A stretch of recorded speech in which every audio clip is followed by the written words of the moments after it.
Right, let's talk about Newton's third law then. So firstly, I want to look at this skater.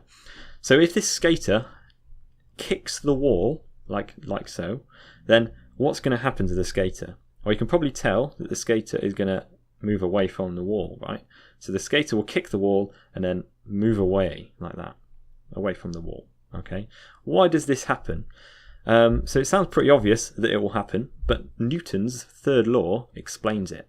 Okay, Newton's third law says that if two objects are interacting with each other, then if two objects interact with each other, they will experience a force. They will both experience a force, and those forces will be equal in magnitude and opposite in direction.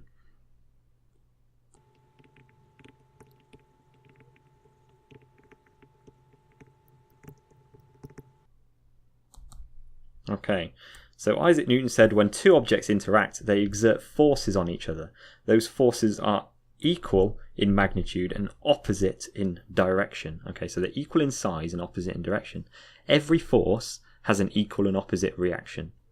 Okay, so looking at the skater then, as our example, the skater is going to exert a force on the wall. Okay, the skater is going to exert a force on the wall this way.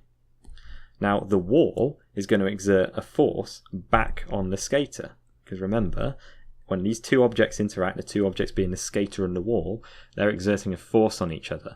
The blue force is the force of the skater on the wall.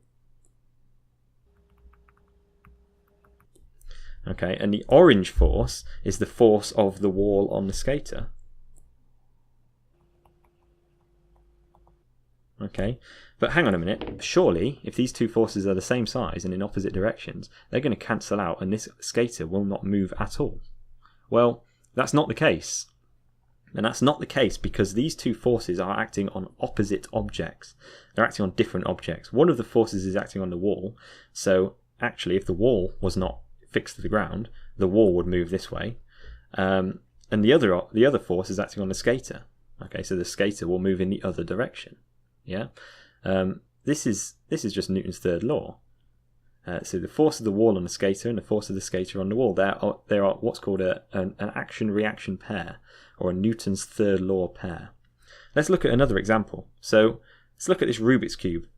This Rubik's Cube it has a force of weight acting downwards, and that force of weight is going to be acting on the table it's sitting on. Okay, but why is it that the Rubik's Cube does not fall through the table? Well, the Rubik's Cube doesn't fall through the table because the table exerts an equal and opposite force upwards on the Rubik's Cube. The table is going to exert a force upwards that is equal in magnitude and opposite in direction to its weight, which will mean it will stay on the table. Yeah, and it's not going to accelerate through the table. So this orange force then is the force of the table on the Rubik's Cube. Well, actually, let's do the red force. The red force is the force of the Rubik's Cube on the table. And the orange force is the force of the table on the cube. Okay, so there's two forces acting here. Right, final example.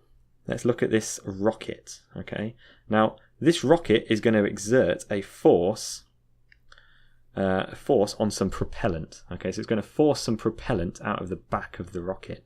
Okay, so this is the force of the rocket on the propellant. Okay, so then what's the other force going to be? What's the opposite force going to be? Well, the rocket's going to move in the opposite direction, so we're going to have a force on the rocket from the propellant. So it's the force of the propellant on the rocket.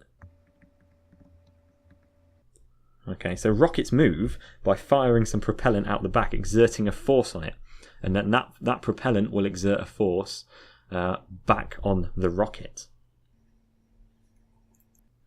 Okay, so I will just do one more example actually. So let's look at this boat. Now, how does this boat move? Let's think about how this boat moves.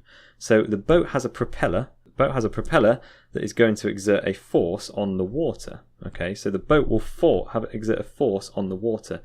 So then how is the boat going to move? So the boat exerts a force on the water, and then the water itself is going to exert a force back on the boat, causing it to move. Okay, so the boat is just going to move some water through its propeller, exerting a force on it, and then the water will exert a force back on the boat in equal in magnitude, opposite in direction.